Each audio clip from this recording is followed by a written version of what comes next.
தசாவதாரங்களில் மூன்றாவது அவதாரம் வராக அவதாரம்.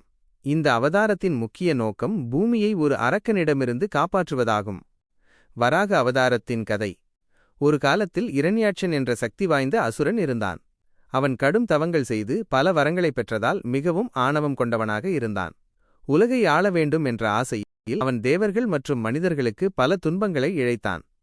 ஒருநாள் இரண்யாட்சன் தனது அசுர சக்தியால் பூமி தேவியை பிரளய வெள்ளத்திற்குள், அதாவது கடலுக்கு அடியில் கொண்டு சென்று ஒளித்து வைத்தான்.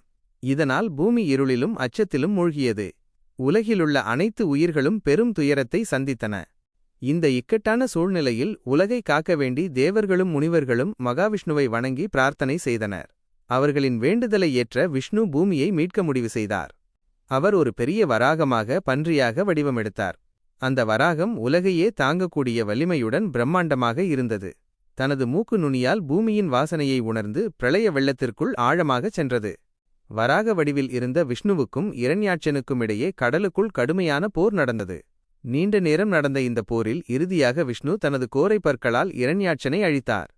இரண்யாட்சன் அழிந்த பிறகு வராகம் தனது இரு கோரை பற்களில் பூமியை தாங்கி பிரளய வெள்ளத்திலிருந்து மேலே வந்தது.